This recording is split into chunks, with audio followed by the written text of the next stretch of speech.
Olá, dando continuidade à série especial com os candidatos ao governo do Rio Grande do Sul, neste encontro estamos recebendo Matheus Bandeira, que foi confirmado como postulante ao cargo de governador pelo Partido Novo, em convenção partidária realizada no mês de julho.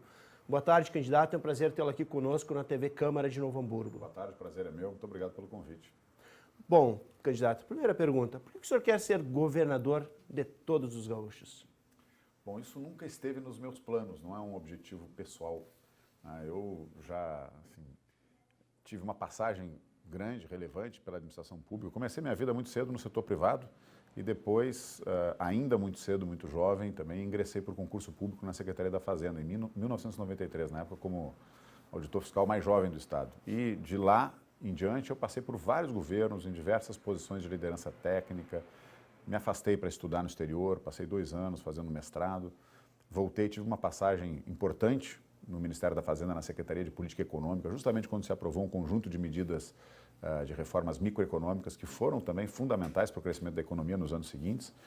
E quando eu já estava disposto a voltar para o setor privado, eu acabei recebendo um convite, na época da governadora Ieda, para integrar a sua equipe de governo aqui no Estado. A gente tinha naquela época um período duro também, de crise fiscal, muito próximo do que a gente tem hoje, e o convite, que foi para mim um grande desafio, era para assumir a liderança do Tesouro do Estado, justamente quando o governo tinha uma dívida muito grande e gastava muito mais do que arrecadava. Então, foi uma experiência também muito gratificante para mim. Primeiro ano e meio à frente do Tesouro, nós conseguimos colocar as contas em ordem, e logo na sequência, por conta de todo o processo bem sucedido de ajuste das contas públicas, eu acabei assumindo a Secretaria de Planejamento e Gestão. Foram 3 anos, e na verdade os únicos 3 anos nas últimas 2 décadas em que as contas estiveram no azul.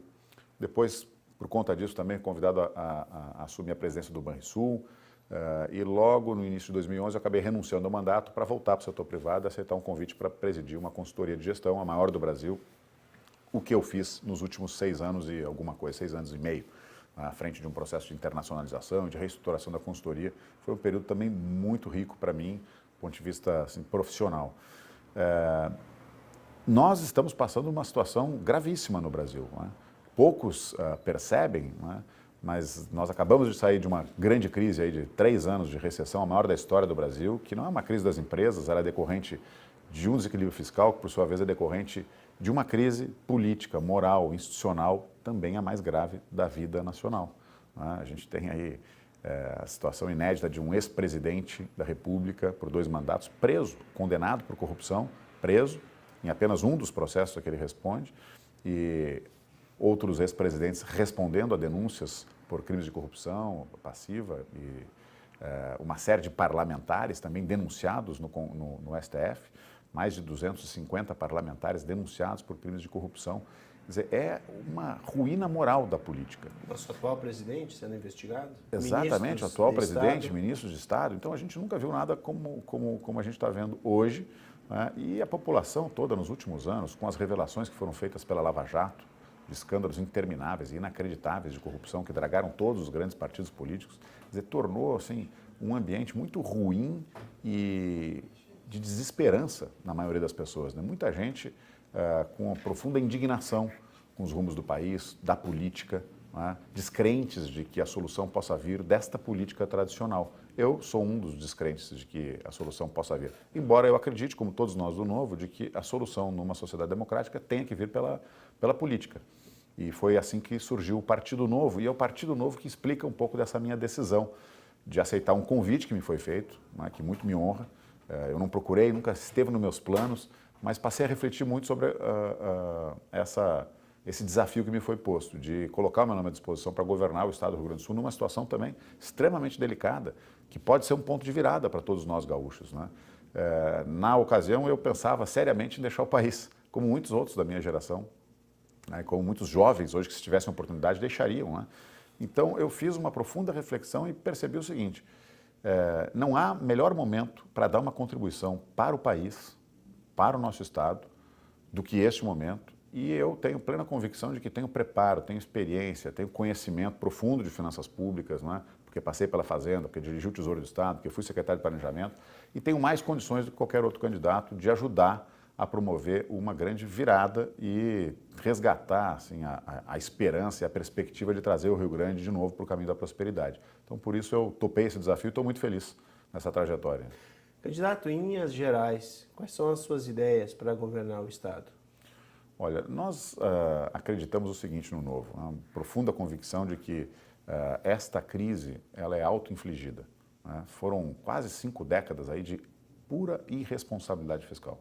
Sucessivos governos que foram perdulários, gastaram mais do que arrecadavam, gastaram mais do que podiam, mais do que deviam, desde 1970.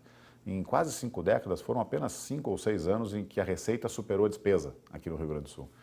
E isso é fruto de irresponsabilidade. E por conta disso, durante muitos anos nós acumulamos uma dívida monstruosa, depois financiamos isso com inflação, depois com venda de ativos no início das privatizações, e agora nós chegamos num abismo, do qual está mais difícil de sair, porque não tem mais coelho na cartola, não tem mais saídas heterodoxas para financiar essa despesa que é maior do que a receita. E ninguém mais aguenta pagar mais impostos, tantos impostos. Fora o fato de que além da carga tributária, a nossa burocracia é alucinante. A gente tem um Estado que é essencialmente cartorial, com a necessidade de pedidos de autorização, de licença, de concessão para tudo. Quem quer trabalhar tem que pedir permissão para o Estado. Funciona assim.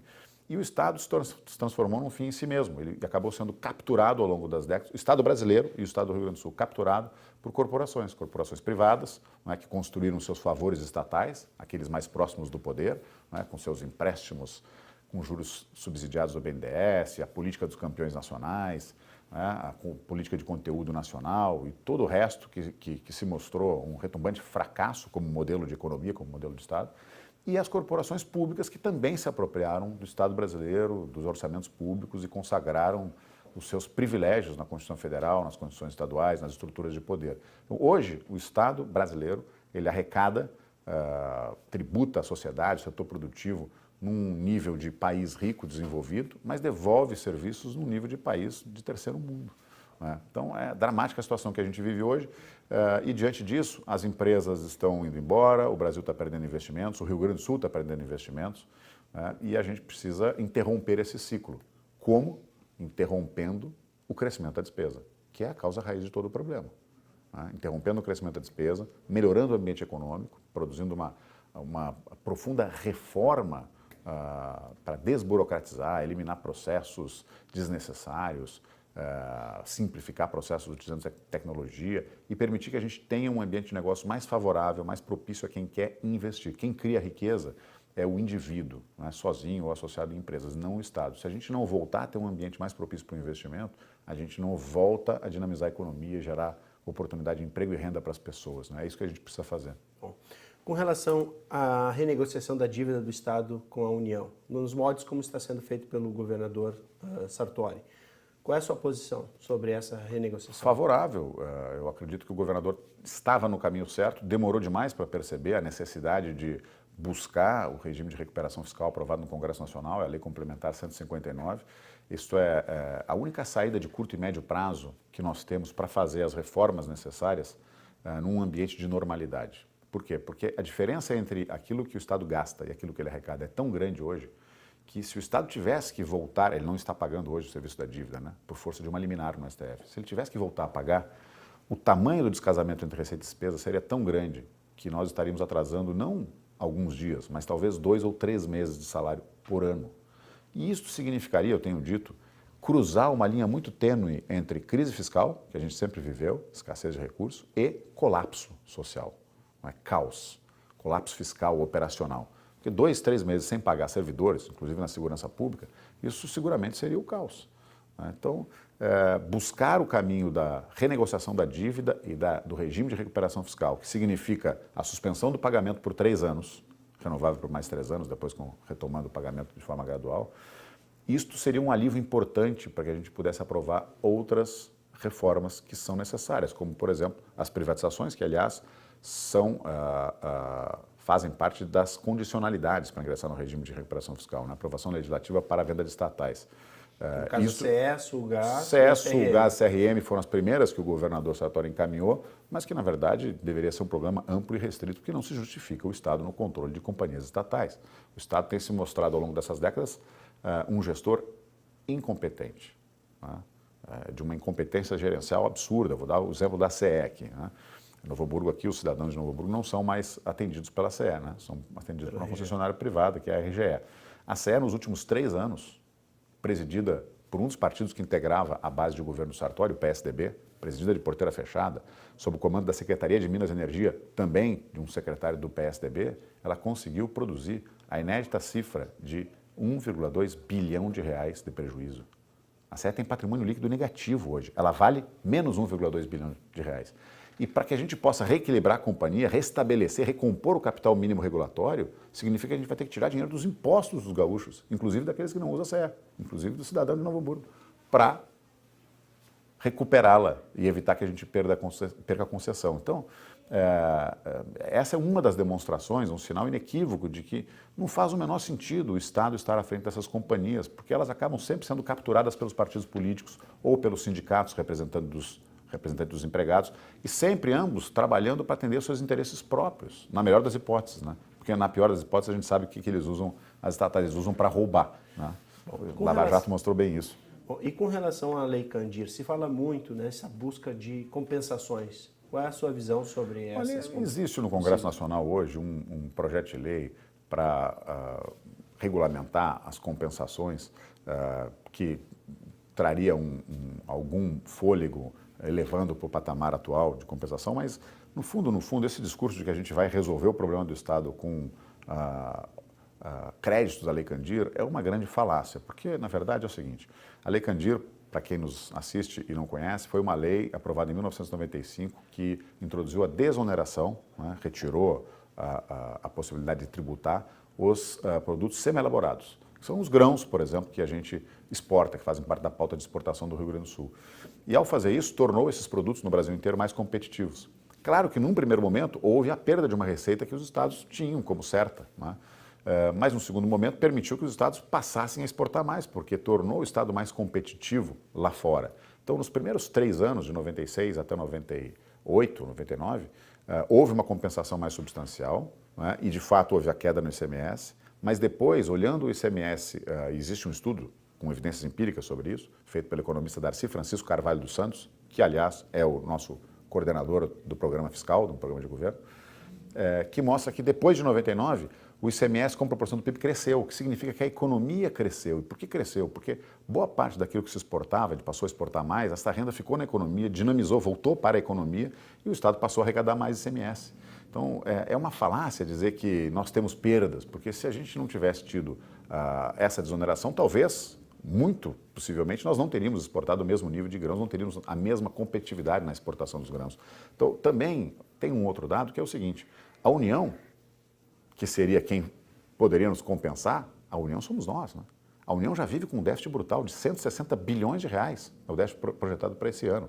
Ela gasta mais do que arrecada 160 bilhões, no nosso caso é 6, da União é 160.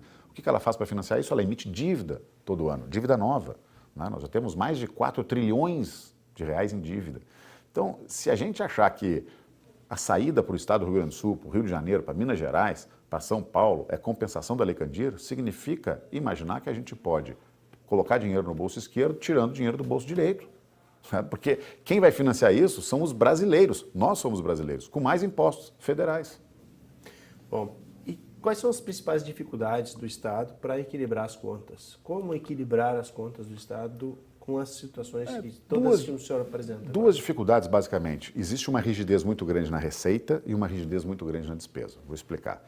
A receita, a principal receita do Estado, o principal tributo do Estado é o ICMS, que é o imposto que incide sobre bens e serviços, na circulação de bens e serviços na economia. Então, ele caminha, o ICMS cresce ou tem queda em função do desempenho econômico, desempenho da atividade econômica. Quando o PIB cresce, o ICMS cresce. A gente pode olhar isso numa série histórica e não há nenhum descasamento entre o desempenho do PIB e o desempenho da receita do ICMS.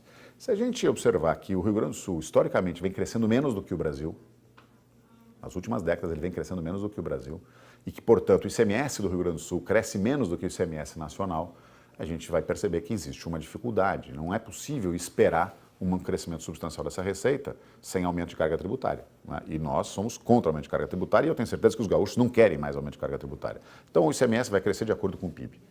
Esse é um problema que eu estou chamando de rigidez da receita. Rigidez da despesa. O grosso da nossa despesa é fixa e é uma despesa de caráter obrigatório, continuado, despesa de pessoal e outras despesas que atendem a vinculações constitucionais. Então a gente tem todas as despesas de pessoal do Estado, que são dificilmente comprimíveis no primeiro momento, no curto prazo, e, de resto, as despesas com saúde, educação e outras vinculações menores, mas gastos também com segurança pública que não tem a proteção de uma vinculação constitucional. Né? Assim, só para fazer aqui um disclaimer, eu sou contra as vinculações porque acho que elas produzem ineficiência para o governo, perpetuando prioridades. Né? Hoje, por exemplo, neste momento, eu acho que a prioridade deveria ser segurança pública. As pessoas estão assustadas com a escalada da criminalidade. E não tem nenhuma vinculação que proteja a segurança pública. Mas toda vez que cresce a receita, tem que aumentar a despesa com saúde e com educação. Com educação, 35% é o que está previsto na nossa Constituição Estadual, e com saúde, 12% da receita líquida de impostos. Então, cada vez mais sobra menos recursos para a segurança pública. Esse é o problema das vinculações. Elas perpetuam prioridades. As prioridades mudam com o tempo. Então, essas são as dificuldades. A receita não vai crescer substancialmente se o desempenho da economia não for bom, a despesa não vai ser comprimível no curto prazo, porque o grosso dela é o caráter obrigatório e boa parte da despesa de pessoal, que é de caráter obrigatório, é aposentadoria e pensão. Aposentadorias e pensões na segurança pública, na educação, que não são temas de segurança ou de educação, são temas de poupança, né? Aposentadoria não é um tema de educação nem de segurança. Essa é a dificuldade, é por isso que eu tenho dito que consertar as contas do Estado é uma jornada, é um processo que a gente tem que fazer, começando corrigindo o fluxo, impedindo que a despesa continue crescendo, né? Por exemplo, congelando todas as rubricas no orçamento, promovendo tudo o que for possível e que estiver ao alcance do Estado para melhorar o ambiente de negócio e com isso voltarmos a atrair investimentos e com isso fazer a economia andar mais uma vez, recuperar a receita de maneira orgânica, né? E aí, aos poucos, encaminhar as reformas que nos permitam tirar essas amarras, nos livrar das vinculações, né? Reformar novamente a previdência do setor público, porque ela está continuamente, gradualmente, aumentando o dreno de recursos de impostos que deveriam financiar a educação, acesso à saúde, para pagar aposentadorias e pensões precoces, generosas, em valores elevados, e que é de uma injustiça brutal com o resto da sociedade. A gente tem no Brasil hoje um país de privilégios para poucos, né? Então a gente tira a nossa tributação regressiva, tira dinheiro de toda a sociedade para financiar um sistema de castas, favores estatais, privilégios para poucos, é uma política de Robin Hood às avessas. A gente precisa desmontar isso, mas tem que ser um ambiente de normalidade, é por isso que eu defendo o regime de recuperação fiscal. Bom, nós temos visto que no país inteiro tem um quadro de recessão e desemprego. Como o Estado pode enfrentar essas dificuldades que são nacionais e também, obviamente, né, a gente está sentindo isso na pele, essa recessão e a falta de empregos? Nós ainda temos 13 milhões de desempregados decorrentes desta crise que nós vivemos nos anos de 2014 a 2016. Em 2017 a economia voltou a crescer um pouquinho, né? Foi um movimento cíclico e estacionou de novo em 2018. Emprego decorre do investimento. Investimento depende de confiança na economia, confiança na solvência de longo prazo das contas do país, né? Ninguém vai fazer um investimento de longo prazo, principalmente os investimentos em infraestrutura, que tem prazo de maturação de longo prazo, se não confiar na capacidade do país honrar seus compromissos, né? É isso que acontece. E é por isso que a reforma da Previdência, de uma maneira geral, do setor público e a reforma do regime geral é tão importante, porque ela pode sinalizar logo que as contas estarão equilibradas lá na frente. O mercado entende isso, percebe isso, volta a apostar, volta a investir. E aí, com isso, a máquina da economia volta a girar e os empregos vão surgir. Estado, poder público, não cria riqueza. Não cria riqueza. Ele retira a riqueza do setor produtivo, retira a riqueza nossa, do trabalhador, nos tira praticamente 40% do que a gente ganha. A gente trabalha os primeiros 153 dias do ano, essencialmente para pagar impostos e financiar este Estado obeso e ineficiente que não nos entrega quase nada na forma de serviços. Então, para que a gente possa vislumbrar, ter a perspectiva de voltar a ter emprego, oportunidade de novo, a gente precisa criar as condições para que o investimento aconteça. Isso significa dar segurança para quem investe, solvência de longo prazo nas contas públicas. Por isso as reformas são tão importantes e a reforma da Previdência é a espinha dorsal de um processo de ajuste fiscal.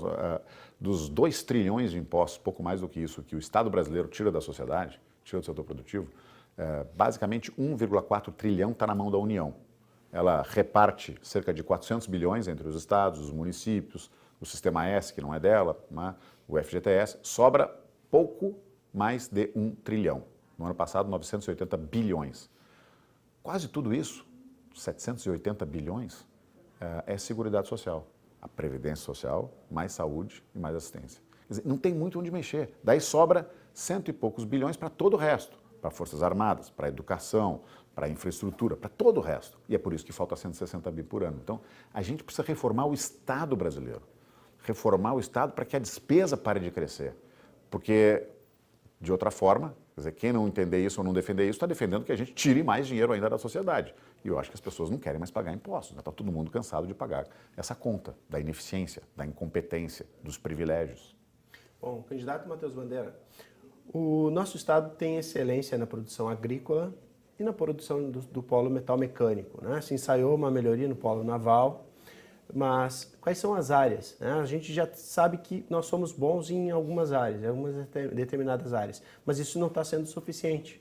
Onde nós temos que buscar mais capacidade e onde devemos investir as nossas energias, os nossos recursos para ter outras matrizes econômicas? Nós temos diversos polos na economia gaúcha, né?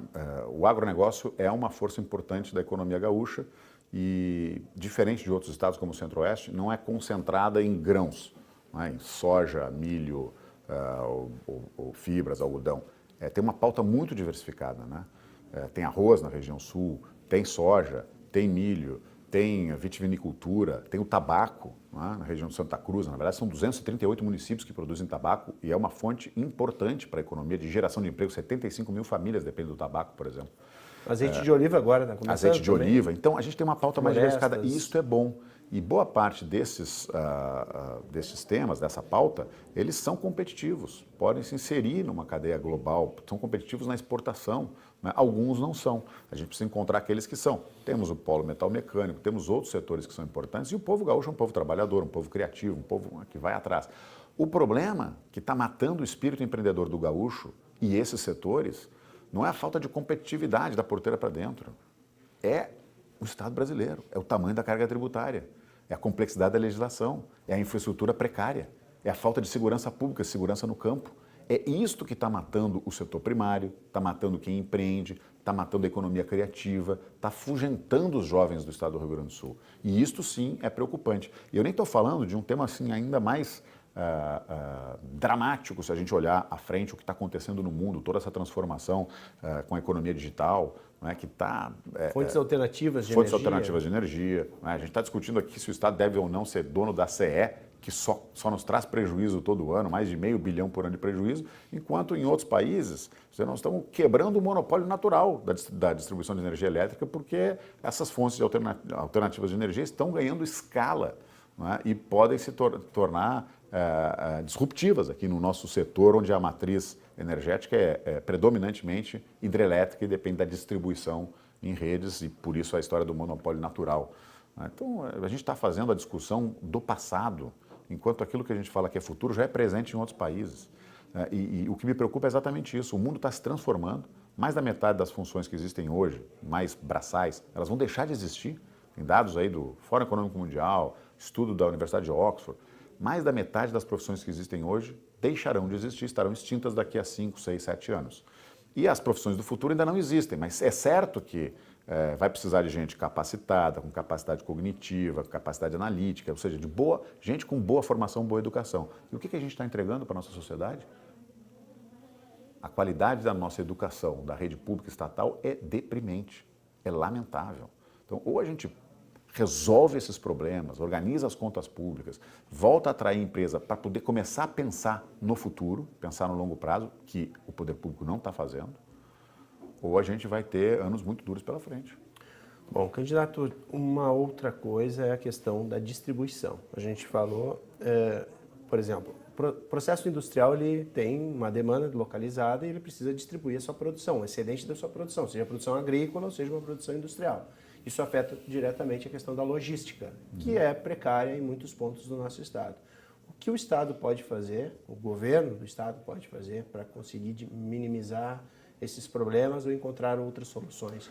Olha, isso é um problema nacional, não é só do Rio Grande do Sul, e talvez aqui no Rio Grande do Sul ainda mais agravado por conta aí dos episódios nos últimos anos, né? Existe um déficit de infraestrutura muito grande no Brasil. Tem estudos do economista Raul Veloso que dão conta de que o Estado deveria investir um caminhão de dinheiro nos próximos 20 anos somente para empatar com os países que competem conosco, né? E aqui a gente também tem uma situação de muita precariedade na infraestrutura logística, que é essencialmente dependente do modal rodoviário. Diferente de outros estados como São Paulo, a gente não caminhou com convicção para a alternativa das PPPs, concessões. Então nós temos assim um percentual muito menor de estradas duplicadas, mesmo rodovias federais e estaduais, do que outros estados, como São Paulo e Santa Catarina. As rodovias federais principais aqui no estado, a 116, a 386, elas são extremamente precárias aqui, e quando a gente cruza o estado, elas são um tapete lá fora. Isso é falta de representação política, de capacidade política nossa lá em Brasília. Agora, se o estado já não consegue arcar com aquilo que é mais básico, não paga os salários em dia, é impossível imaginar que no curto prazo o Estado vai ter capacidade de resgatar, capacidade de investir em infraestrutura. Ele precisa atrair o setor privado, né, com concessões, e para isso, de novo, é necessário primeiro arrumar a casa, primeiro colocar ordem nas contas públicas. O processo de privatização pode ser valioso para essa iniciativa, porque pode nos permitir pegar um pedaço dessa receita oferida com a venda de ativos e constituir, por exemplo, um fundo garantidor, que nos permitiria voltar a trabalhar com um modelo de PPPs e mesmo concessões. Então, sem... O fundo garantidor é uma das suas propostas. O fundo garantidor das PPPs, que só pode ser abastecido com recursos novos e que poderiam vir das privatizações.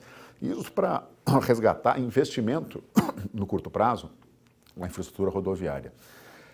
O modal ferroviário, que há muito foi abandonado, ele é de competência da União, poder concedente à União. Mas o Estado deveria politicamente brigar para a União colocar essas concessões na rua, né, tentar atrair investidores ou delegar a competência, né, para o Estado. E o Estado vai atrás disso. E nós temos aqui no Rio Grande do Sul cerca de 400 quilômetros de rios navegáveis que poderiam ser objeto aí de um projeto de longo prazo, de construir alternativas de hidrovias para escoar a produção do centro do estado até um porto como o de Porto Alegre, ou Rio Grande, e dali levar a produção para o exterior. Né? A gente tem exatamente.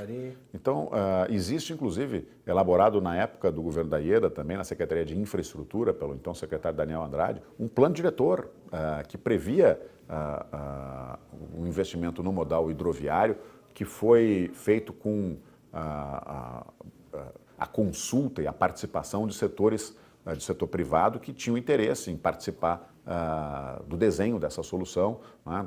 Na época foi feita uma missão à Holanda e a outros países, e esse projeto foi parar na gaveta, né, nos escaninhos lá da secretaria no governo seguinte, e se perdeu até hoje. Tem que resgatar, porque são coisas que estão prontas, não precisa gastar com consultoria, não precisa começar a fazer de novo, resgatar o que está pronto, como por exemplo PPPs.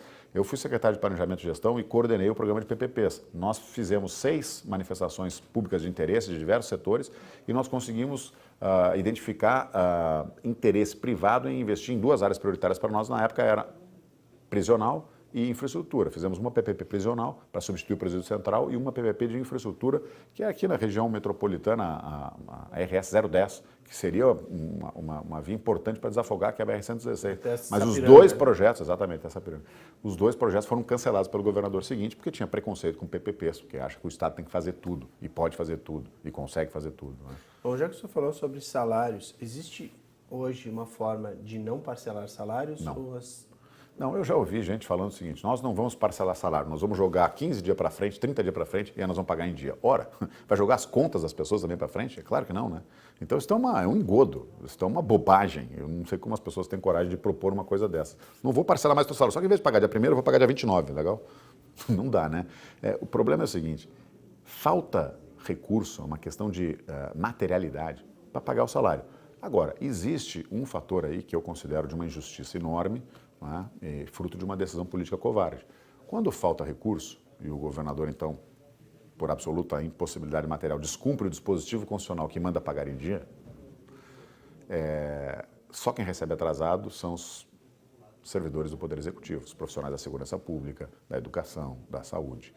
E tem um outro dispositivo constitucional que determina que o governo repasse todo dia 20 um dozeavos, o recurso mensal do orçamento dos outros poderes. Ora, se falta recurso para pagar o servidor que está na rua, trabalhando para nos proteger, o policial ou o professor, por que outros, como deputados, juízes, promotores, recebem em dia, rigorosamente em dia? Por acaso a gente paga imposto primeiro para atender os deputados, depois tem o imposto do judiciário, e depois o que sobrar a gente paga, se der, parcelado ou não, a segurança pública? É claro que não. Então, se alguns recebem em atraso, todos deveriam receber em atraso. Se todos vivessem o drama de trabalhar para um Estado falido, todos seriam sócios do problema e, portanto, da solução. Seria muito didático. Bom, obrigado, candidato, por enquanto. Nós vamos a um breve intervalo e retornamos no próximo bloco. Fique conosco.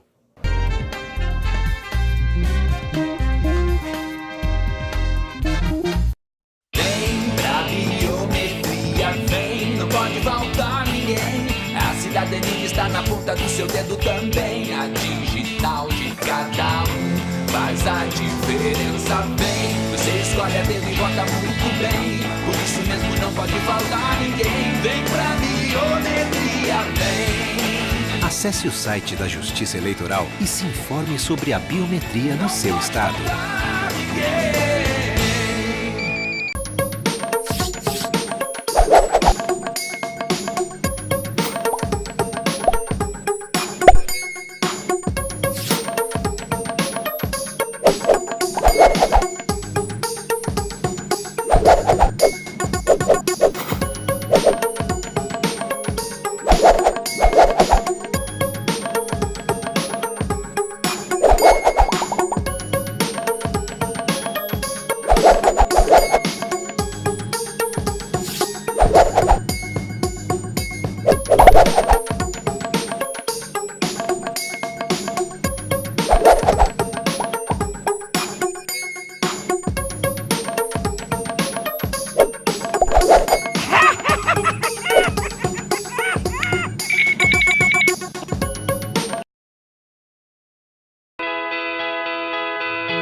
No Brasil, cerca de 20% das mulheres agredidas fisicamente pelo marido ou companheiro permanecem em silêncio.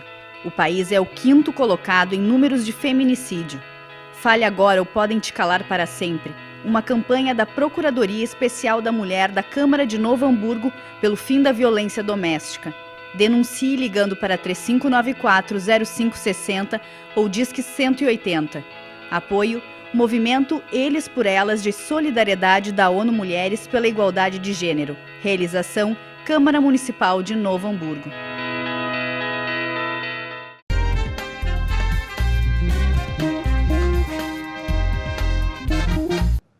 Estamos de volta ao segundo e último bloco do programa Domínio Público, com a participação de Matheus Bandeira, candidato ao governo do estado pelo Partido Novo. Bom, candidato, na educação, quais são as suas principais propostas para esta área tão importante, sofre tanto como tem sofrido aqui no nosso estado? Verdade. A educação é, sem dúvida nenhuma, o maior desafio de longo prazo do Brasil.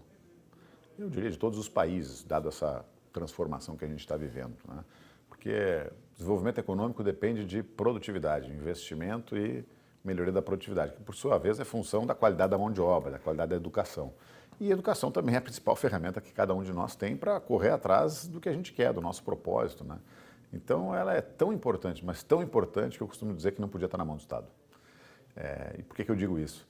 Porque o Estado tem falhado, historicamente, em conseguir entregar uma educação de mínima qualidade para as pessoas. E a função do Estado, na verdade, é garantir acesso à educação de boa qualidade para quem precisa e não pode pagar, né? E não para todo mundo, né? Porque não faz sentido. Então, o que acontece? Hoje nós temos uma rede pública, vamos pegar o caso do ensino médio, no caso do Rio Grande do Sul, que hoje ocupa a 15ª posição do IDEB, né? Está na rabeira desse ranking, que é vergonhoso no Brasil inteiro. O estado de Pernambuco e o estado de São Paulo, ambos disputam a liderança desse ranking. com nota 3,9. Aliás, eu tive o privilégio de acompanhar projetos que a minha consultoria, que eu presidia, trabalhou, nos quais ela trabalhou, fez projetos de melhoria de gestão, tanto no estado de São Paulo, quanto no estado de Pernambuco, quanto no estado do Espírito Santo, quanto de alguns outros estados que avançaram na melhoria da qualidade da gestão. Mas ainda assim, mesmo depois de tanto esforço, a nota é 3,9. 3,9 significa que nós estamos formando no Brasil analfabetos funcionais, aqui no Rio Grande do Sul, analfabetos funcionais. E nós estamos condenando toda essa geração a um desafio extraordinário pela frente, porque dado tudo que vai acontecer com esta transformação tecnológica em todos os setores, ela vai ser de oportunidades incríveis para quem tiver acesso à educação, né? Os anos que vêm pela frente, a próxima década, vai ser extraordinário para quem tiver boa educação, para quem tiver acesso a uma educação de qualidade, mas vai ser assustador para quem não tiver. Então, não dá para a gente continuar com a mesma lenga-lenga de dizer que a educação é importante, vamos valorizar o professor, aquele mesmo discurso de sempre, de todos os partidos tradicionais, e faz 20 anos que a educação só desce ladeira abaixo, que a qualidade do aprendizagem só desce. Eu participo de debates e sempre a primeira pergunta, quando o CEPERS está lá convidado como entidade para fazer pergunta para os candidatos, é sempre assim: como é que o senhor vai resolver o problema da questão salarial do CEPERS? Quando é que o senhor vai dar reajuste? Quando é que vai cumprir o piso? Eu entendo, legítimo o direito deles de reivindicar por melhores salários. Ok, é legítimo. No entanto, em nenhum momento eles demonstram preocupação com a aprendizagem dos alunos. É isso que importa na educação. Sabe? Hoje, o Rio Grande do Sul, no ano de 2017, gastou cerca de 9 bilhões de reais com educação. Colocou 9 bilhões de reais os impostos em educação, dos quais quase 6 bilhões, quase 2/3, foram gastos com aposentadorias e pensões. Para cada 100 reais que o Estado do Rio Grande do Sul gasta com um professor trabalhando, ele gasta 170 com um aposentado. E a tendência de agravamento, sabe por quê? Porque a grande maioria dos que estão trabalhando hoje na ativa, e a maioria são mulheres, ingressaram no serviço público, no magistério público, com regras anteriores, que lhes permite aposentadoria integral, com paridade com os servidores da ativa e com 25 anos de contribuição. Então a gente continua levando gente para a inatividade, para a aposentadoria, numa velocidade incrível, porque a regra é muito generosa, é muito benevolente. Ora, 92% do magistério é mulher, formado por mulheres. Se aposentam com 25 anos de contribuição. Começam aos 20 e poucos anos, se aposentam antes dos 50 e vão viver até os 80. Não tem como sustentar isso. Esta conta não fecha. E isso não é educação, vamos lá. Por que que o professor ou qualquer um outro servidor público tem que ter direito a uma aposentadoria diferente do resto do brasileiro? Diferente de ti, de mim, que não somos servidores públicos. Eu já fui servidor público de carreira. E eu gosto de dar o meu exemplo, sabe? Eu comecei trabalhando com menos de 20 anos. Me formei aos 20 anos, comecei trabalhando antes, fui trabalhar em São Paulo, voltei, ingressei na Secretaria da Fazenda, eu já tinha 4, 5 anos de contribuição. Ingressei com 23 anos. Se eu tivesse continuado trabalhando, eu me licenciei, depois me exonerei, se eu tivesse continuado na Secretaria da Fazenda, dentro de 5 anos eu estaria aposentado, com salário de ministro do STF, que é o que ganha todos os meus colegas da Secretaria da Fazenda, todo mundo no teto. Sabe? Não é justo isso. Não é justo que o resto da sociedade tenha que sustentar, tenha que tutelar um conjunto pequeno de servidores que tem privilégios tão grandes e que representam uma distorção tão grande, né? É uma iniquidade brutal com o resto da sociedade. Então, a gente precisa mudar isso, não só na educação, isso serve para a segurança também, mas no caso da educação, o que nós estamos propondo no nosso plano de governo é, daqui para frente, começar a corrigir este problema, sem esperar uma década ou duas para melhorar a qualidade da educação. De que forma? Introduzindo 2 novidades que já deram certo lá fora, uma delas inclusive aqui no Brasil. A primeira é compra de vaga em escolas de boa qualidade. Ou seja, ao invés de começar a investir de novo, como os últimos 3, 4 governos disseram que fariam, para melhorar a qualidade da gestão e acabam sempre virando refém do corporativismo do sindicato, do magistério, do CEPERS, vamos comprar toda a demanda nova, vamos comprar vaga em escola de boa qualidade, porque esta é a maneira mais rápida. Comprei vaga em escola de boa qualidade, pronto, já estou oferecendo educação de boa qualidade.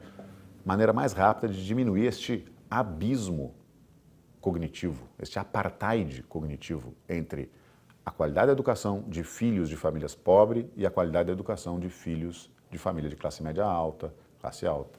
Né? Então, para a gente poder fazer isso mais rapidamente, o melhor caminho é comprar vagas, né? Voucher. Dá um voucher, a pessoa tem liberdade de escolha, escolhe onde quer colocar o seu filho. Por que o filho de família pobre, para receber esse direito, né, de o Estado lhe dar acesso à educação, portanto, lhe dar boa chances iguais para que ele possa depois correr atrás do seu propósito, por que ele tem que se resignar a colocar naquela escola de péssima qualidade que a gente oferece? Por que o Estado tem que ser o dono da escola?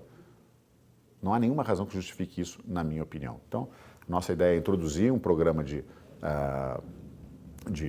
voucher ou de Bolsa Escola, ou chamá-lo de ProUni, que é exatamente igual ao ProUni. Por isso que eu digo que já deu certo aqui no Brasil também, o ProUni do ensino básico. Vamos comprar vaga em escolas de boa qualidade, só de boa qualidade, e estimular com isso a melhoria da aprendizagem na rede de ensino privado. E vamos introduzir uma outra modalidade, que é pegar escolas da rede pública estatal, uma escola ou redes de escolas em cidades, e selecionar uma entidade filantrópica ou mesmo uma entidade privada para fazer a gestão da escola. Livre das amarras do Estado, ter liberdade, autonomia para contratar, para estabelecer um sistema de incentivo, de premiação, para demitir, para premiar os melhores, né, para estimular a qualidade do trabalho e a busca por melhores resultados e poder premiar os melhores. Se a gente continua com uma escola estatal, com o concurso público, com todos os problemas que nós temos da pressão dos sindicatos, a gente continua refém de um modelo do qual a gente não tem conseguido sair. Então, coloca recurso lá, o Estado coloca recurso e cobra desempenho, publicamente.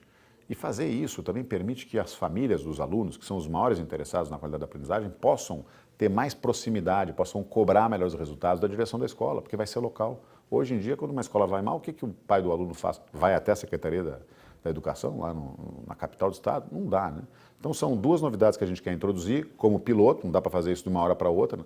E na rede estadual que existe hoje, introduzir aquilo que é básico de gestão, aquilo que eu ajudei, na minha consultoria, a outros estados a fazer, colocar plano de metas, elaborar planos de ação para atingir essas metas, cobrar a execução, colocar um sistema de incentivos, enfim, fazer com que todos caminhem na mesma direção. E também trabalhar para, de maneira voluntária, por adesão, transferir as matrículas de ensino fundamental que ainda estão na mão do Estado para os municípios, porque o município também fica mais próximo da sociedade, do destinatário da educação pública, né? Dos alunos e dos pais desses alunos. O Estado, então, assumiria só a educação secundária? Não, hoje ele tem uma rede, é impossível desmontar, ensino médio. É impossível desmontar isso de uma hora para outra. Hoje ele tem uma rede de 900 mil alunos, pouco mais do que isso, dos quais 500 mil são de ensino fundamental. E seria relativamente fácil fazer isso por adesão com os municípios que quiserem, porque o Estado pode transferir a escola, por convênio transferir o professor, o aluno, e a receita é automática, porque a receita vem do Fundeb, per capita. Então, ao fazer isso, o município recebe diretamente do Fundeb a receita per capita com os alunos que ele assume. E o Estado permite que o município tenha mais autonomia, inclusive autonomia pedagógica, para melhorar o currículo em função das necessidades locais. Se é uma escola lá da região da Serra, por exemplo, fazer algo mais voltado para a vitivinicultura ou para o polo metal mecânico, ou se é na região de Santa Cruz, ou turismo, enfim. Então, e o Estado, aqui, de maneira centralizada, não consegue fazer isso. O município consegue. E pode ter sinergia, porque hoje existem escolas da rede municipal e escolas da rede estadual de ensino fundamental, com professores, poucos alunos por professor, que pode ganhar sinergia ao juntar essas redes. Bom, há uma questão que preocupa muito aqui, bem sensível, que é a questão da segurança pública. Esse tema tem sido debatido diretamente pelos prefeitos, através da Associação dos Prefeitos do Vale do Rio dos Sinos. Então, gostaria de ouvir do senhor quais são as propostas. Educação é prioridade absoluta do nosso governo, está no mesmo grau de prioridade de colocar as contas em ordem. E segurança só se combate elevando substancialmente o custo de se cometer um crime. Enquanto o bandido tiver tranquilidade para sair à rua e cometer um crime porque não tem policiamento ostensivo, tiver a certeza de que vai ser difícil que seja encarcerado, tiver a certeza de que, se for encarcerado, ele tem vários mecanismos para estar livre logo ali adiante. Enquanto isso acontecer, a gente vai ter incentivos para a criminalidade, para o crime comum. Então, se combate de três formas. Uma é a intervenção policial, outra é o pilar do sistema prisional e outra é o pilar do sistema judicial, das leis. No sistema policial, a gente precisa voltar a recompor os efetivos, voltar a investir em equipamento, em armamento, em treinamento, em processo, em gestão, colocar metas para a segurança pública, fazer como outros estados fizeram. São Paulo fez um projeto chamado São Paulo contra o Crime, do qual também a minha consultoria ajudou a implementar, a fazer metas, desdobrar essas metas por regiões, colocar sistema de incentivos com bonificação para policiais da Polícia Militar, da Polícia Civil, atuando com metas conjuntas nas mesmas regiões, enfim, colocar gestão na segurança, investir na polícia científica, investir na polícia judiciária, porque o crime comum se combate com policial na rua, com inteligência, mas o crime organizado se combate com inteligência e com polícia científica para a elucidação dos crimes. A gente tem um baixo percentual hoje de elucidação dos crimes no Brasil, no Rio Grande do Sul também. Então tem que voltar a investir nisso. Como é que a gente faz isso quando falta recurso? Com mecanismos inteligentes, como o da Lei de Incentivo à Segurança, que está sendo votado nesta tarde na Assembleia Legislativa, né? Se não for votado agora neste governo, nós retomaremos essa pauta, porque ela permite a destinação de uma parte da receita do ICMS diretamente para um fundo para reaparelhar as polícias. No sistema prisional é uma medida de médio prazo, a gente tem que voltar a construir presídios, vamos acessar recursos do governo federal, do FUNPEN, que estão disponíveis.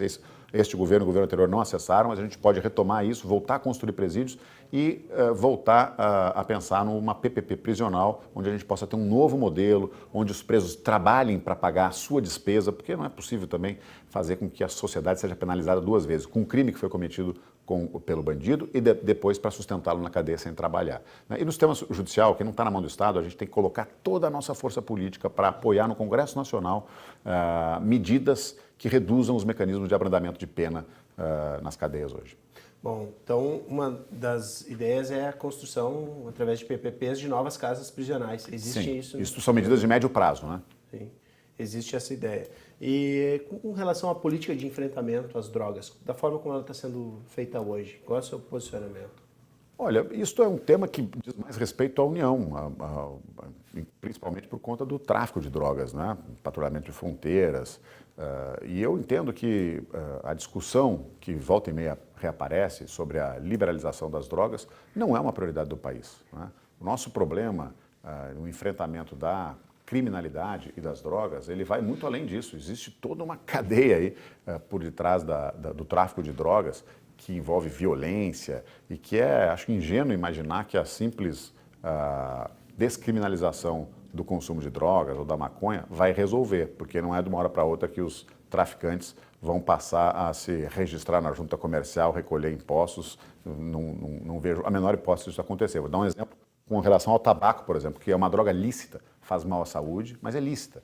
E o governo resolveu tentar coibir o consumo, elevando os impostos e elevando a intervenção, por exemplo, fixando o preço mínimo. O que aconteceu nos últimos anos? A carga tributária do cigarro é 71%, tem um preço mínimo fixado em R$ 5,00, e nos últimos 10 anos o Estado alimentou o contrabando de cigarros, o mercado negro dos cigarros, que vem do Paraguai, onde a carga tributária é 17% sobre os cigarros. Eu fiz recentemente um vídeo para mostrar o quanto o Estado produz problemas quando resolve intervir em excesso. Hoje, 48% do mercado de cigarros é de cigarros contrabandeados do Paraguai. E aí tem um problema adicional que é o combate ao consumo, essa política do Ministério da Saúde de combater o consumo do cigarro, porque traz problema à saúde, gera despesa para o SUS. Ele não foi bem sucedido com esse tipo de medida, né, com aumento de carga tributária e tal, e piorou, porque o cigarro contrabandeado, ele faz mais mal à saúde, porque 2/3 das marcas contrabandeadas têm uma incidência muito maior de chumbo.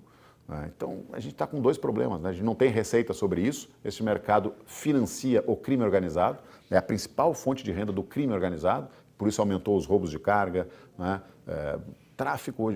O contrabando hoje de cigarros é a principal fonte de financiamento do crime organizado, inclusive aqui no Rio Grande do Sul. Com relação à emenda 95, né, que foi de publicidade dela em 2016, né, ela definiu tetos de gastos com saúde e educação. Como é que o senhor vê ela, qual a importância dela? Eu acho a melhor medida, mais acertada dos últimos anos, desde a introdução da Lei de Responsabilidade Fiscal, que ela se perdeu porque os poderes resolveram tacitamente maquiar a lei e escamotear despesas de pessoal como se não fossem de pessoal e com isso permitir que os poderes ultrapassassem os limites da despesa com o pessoal. Se a gente tivesse respeitado a LRF, nós nunca teríamos chegado ao descalabro que nós temos hoje. A PEC do teto, os gastos, ela é importante porque ela diz o seguinte: ok, a definição de prioridade é do parlamento, mas nós vamos fixar um teto, e o teto é o nível de despesa atual corrigido pela inflação, ano após ano. Isso significa dizer que, se nós formos capazes de retomar o crescimento econômico e fazer com que a receita cresça, gradualmente a gente vai recuperando esse espaço fiscal, vai fechando essa lacuna que existe entre despesa e receita, mas sempre fixando o tamanho da despesa, não pode crescer mais do que a inflação. No todo, dentro dessa despesa, aí o Congresso Nacional, as assembleias deveriam gerenciar o que ocupa mais espaço. Qual é o problema que isso nos traz? Isso nos traz, e é um problema bom, Nos traz a necessidade realmente de reformar a Previdência, porque a Previdência está crescendo vertiginosamente e ocupando cada vez mais o espaço, por exemplo, das despesas de saúde dentro da Seguridade Social, cada vez mais o espaço da educação. Então, se nós não resolvermos a Previdência, o conjunto de benefícios que nós prometemos nessas regras tão generosas vão tomar todo o espaço do orçamento e paralisar o governo. Então, eu vejo como uma medida importante que deve ser preservada e valorizada. Bom, tem uma questão, né, já se fala tanto do empreendedorismo. Quais são as políticas de estímulo a esse pequeno empreendedor? Por exemplo, a gente sabe do potencial da indústria, da expertise do grande produtor do agronegócio, mas o pequeno, aquele que quer iniciar a sua atividade, o Estado tem como ajudá-lo? Aquele que precisa, né, de um apoio? O que o Estado mais pode fazer é não atrapalhar. Hoje em dia, quem quer fazer qualquer coisa tem que pedir autorização para o governo, e não é uma só, são várias. Agora tem vários municípios aí criando de forma assim, heterodoxa, resolveram que os alvarás precisam ser renovados a cada ano. É mais uma forma de criar mais uma taxa, sabe? É de uma estupidez o que nós estamos fazendo. A gente está matando o espírito empreendedor das pessoas. Elas vão deixar de empreender aqui, vão deixar de gerar emprego e renda aqui. Nós vamos colapsar. O Estado do Rio Grande do Sul corre o risco de virar uma Grécia sem a União Europeia para ajudar. Então, para melhorar o ambiente de negócios para quem quer empreender, porque quem empreende hoje ou é ingênuo ou é um herói. Porque o nível de complexidade que existe na legislação, o nível de carimbos que a gente precisa obter, essa burocracia cartorial que o Estado impõe a quem empreende, quem investe, é insano. Então, o que o Estado pode fazer? Revisar tudo aquilo que é desnecessário, não agrega valor. Por exemplo, queres construir uma casa, uma residência. Então, tens que entrar com um projeto na prefeitura e pedir autorização. E aquilo fica lá meses. Sabe como é que funciona em alguns municípios do Brasil? Por exemplo, Curitiba, onde eu tive também o prazer de trabalhar num projeto de gestão, de reformulação do processo de concessão para licenças para construção de obras civis. Funciona assim, o sujeito entra lá, entrega o projeto assinado pelo profissional, né, que se responsabiliza pela RT, pela anotação de responsabilidade técnica, e ele preenche um outro formulário onde diz que ele cumpre todos os requisitos da legislação do plano diretor. Aí assina ele e o profissional. Em 24 horas está liberado, pode construir. Daí o investimento acontece, não fica em compasso de espera. Bom, daqui a um tempo, a fiscalização vai, por amostragem, olhar esses empreendimentos. Descumpriu a legislação, meu amigo? Punição dura, embarga a obra, pune o profissional. Agora, confia nas pessoas antes. Você quer abrir uma empresa? A gente passa quanto tempo para abrir uma empresa? Eu abri recentemente uma microempresa quando deixei a consultoria que eu presidia e eu tive que abrir e registrá-la em Porto Alegre, em São Paulo, no Rio de Janeiro, para poder emitir nota para onde eu prestava serviço. Em todos os lugares, senão eu tinha que recolher ISS em todas as capitais. Isso é um absurdo. Então, o que a gente pode fazer para melhorar o empreendedorismo? Retirar o Estado da frente e não atrapalhar. A legislação, por exemplo, do meio ambiente é um exemplo claro disso. Bom, com relação à escolha do seu vice, Bruno Miragem, né? Como ela se deu? Olha, diferente dos outros partidos, a gente não faz coligação para buscar tempo de TV e rádio ou para, enfim, abocanhar um pedaço do fundo partidário. A gente não usa fundo partidário nem fundo eleitoral. Então, a escolha do vice foi uma escolha óbvia. Alguém que tivesse competência complementar à minha, alguém que fosse da minha confiança para ter a tranquilidade de ter um parceiro no governo por 4 anos, né? E que tivesse também preparo, que tivesse experiência comprovada, que fosse uma pessoa admirada naquilo que faz. E o Bruno é um professor de Direito da Escola de Direito da URGS, né? Advogado, reconhecido nacionalmente, é um dos principais pareceristas aí da área do direito do consumidor, do direito bancário, né? Requisitado, enfim, em todos os setores, respeitadíssimo nos tribunais superiores, uma pessoa que tem trânsito nos tribunais superiores, é um grande advogado, tem experiência administrativa na administração pública, ele foi subchefe da Casa Civil, e nos conhecemos nesse período em que eu atuei no governo da Ieda, depois trabalhou no Comitê de Governança e de Auditoria do Banrisul, quando eu presidi o Banrisul, foi consultor jurídico na consultoria que eu presidi, foi procurador-geral do município de Porto Alegre por um período curto, né, depois deixou a prefeitura. Então é uma pessoa que tem muita experiência, muito respeitado naquilo que faz e que eu tenho orgulho de tê-lo comigo na chapa e disputar essa eleição, tendo a certeza de que nós somos os candidatos a governador e a vice mais preparados de todos os demais partidos aqui. Bom, falando em partido, o partido só filia quem tem ficha limpa, né? É um grande diferencial do partido, né? Ele é uma expressão dessa indignação da sociedade, trouxe gente de fora da política. E tem vários princípios muito claros, princípios e valores. Um deles é a ética na política, então ele só aceita ficha limpa. O único partido que tu tens a certeza de que tu pode olhar para o lado, dizer qualquer um aqui é ficha limpa, é o Partido Novo. O Partido Novo não tem corrupto de estimação. Todos os demais partidos, grandes partidos, têm o seu corrupto de estimação. Alguns têm condenados por corrupção, presos, virtuais candidatos. Outros têm ex-governadores, presos, condenados, dirigentes partidários. Quer dizer, tem outros 2 partidos disputadíssimos no chamado Centrão, aqui no Estado e em nível nacional, são ex-presidiários. Ex-presidiários. No PTB nós temos o Roberto Jefferson, ex-presidiário, protagonista do escândalo do Mensalão. E no PR, Valdemar da Costa Neto, também ex-presidiário, que dirigem os partidos, comandam a distribuição do butim do fundo partidário, fundo eleitoral pago por nós, por cada um de vocês. Nós temos que acabar com isso, temos que varrer da frente essa velha política e os seus políticos profissionais. Bom, o partido não faz uso do fundo partidário. Qual é a posição de vocês com relação a este fundo que foi criado recentemente? Foi criado? Não, ele foi só aumentado. O que foi criado foi o fundo eleitoral. O fundo partidário já existia, ele foi turbinado nos últimos anos, saiu de 100 para 200, para 800, para 1 bilhão, e o fundo eleitoral criado com verbas que vieram da saúde, da educação, da segurança e da infraestrutura. Emendas parlamentares que foram desviadas para abastecer os cofres do fundo eleitoral. Vocês não fazem uso do fundo eleitoral, né? Nada, nenhum centavo. Sabe que os 3 partidos mais envolvidos nos escândalos de corrupção recentes, o PT, o PMDB e o PSDB, os 3 juntos, PMDB, se não me engano, 238 milhões, PT 212 e PSDB 185. Os 3 juntos receberam 630 milhões só do fundo eleitoral. 630 milhões do nosso dinheiro, do teu dinheiro, que vai financiar a estrutura partidária e a campanha desses políticos, inclusive daqueles que nos roubaram. O Novo entende que os partidos políticos são organizações privadas e devem se financiar com um trabalho voluntário, com a contribuição voluntária de quem acredita nas suas ideias. Ponto. Por que a sociedade é obrigada a financiar a campanha desses políticos? Então nós nos financiamos com contribuições voluntárias de pessoas físicas, só os que acreditam na nossa ideia. Quantos partidos usam dessa mesma prerrogativa? Só o nosso. E nós temos no país cerca 35. de 35 partidos. E vocês... Somos o único que só tem ficha limpa e que não usa o dinheiro público, dinheiro de impostos. Bom, candidato Matheus Bandeira, qual é a sua relação, como vai ser a sua relação com a Assembleia Legislativa? Como vão se dar essas conversações? De muito respeito, de transigência, mas de muita firmeza.